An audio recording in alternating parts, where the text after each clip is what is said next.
ಮನಿ doubling ನೆಪದಲ್ಲಿ ಕೋಟಿ ಕೋಟಿ ಹಣವನ್ನ ದೋಖ ಮಾಡಿರುವಂತಹ ಘಟನೆ ಸಿಲಿಕಾನ್ ಸಿಟಿ ಬೆಂಗಳೂರಲ್ಲಿ ನಡೆದಿದೆ.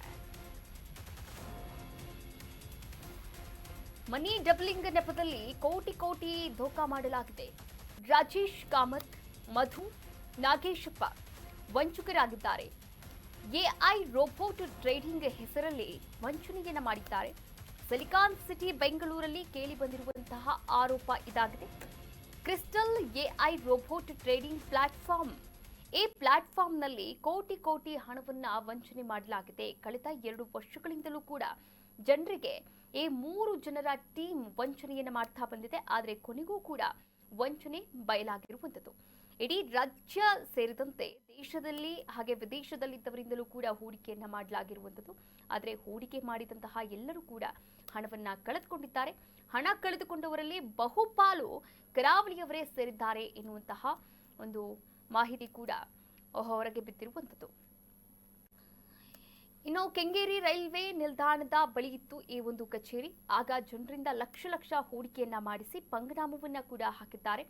ಬೆಂಗಳೂರು ಸಿಸಿಬಿ ಪೊಲೀಸರು ಕಾರ್ಯಾಚರಣೆಯನ್ನು ಮಾಡಿದ್ದಾರೆ. ಹಾಗೆ ಆರೋಪಿಯ ವಿಚಾರಣೆಯನ್ನು ಕೂಡ ನಡೆಸ್ತಾ ಇದ್ದಾರೆ. ಜಾಮೀನು ಮೇಲೆ ಈಗಾಗಲೇ 3 ಜನ ಆರೋಪಿಗಳು ಏನಿದ್ದಾರೆ, ಆರೋಪಿಗಳು ಕೂಡ ಹೊರಬಂದಿದ್ದಾರೆ. ಇದೊಂದು ಕಂಪನಿ ಯಾವ ರೀತಿ ಇತ್ತು ಅಂದ್ರೆ ಚೈನ್ ಲಿಂಕ್ ಮಾದರಿಯಲ್ಲಿತ್ತು. ಅಂದ್ರೆ ಒಬ್ಬರನ್ನ ಒಬ್ರು ಸೇರಿಸ್ತಾ ಹೋಗೋದು.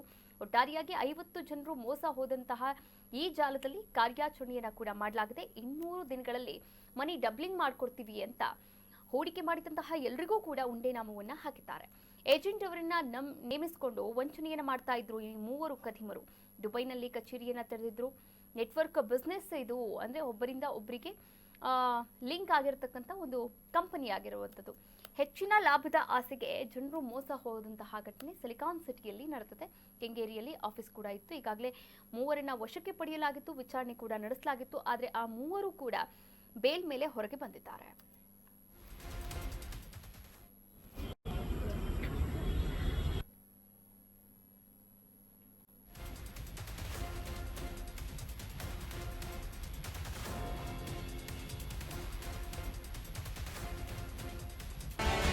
ಕರ್ನಾಟಕ ನ್ಯೂಸ್ ಬೀಟ್ ಫಾಲೋ ಮಾಡಿ, ಸಬ್ಸ್ಕ್ರೈಬ್ ಮಾಡಿ.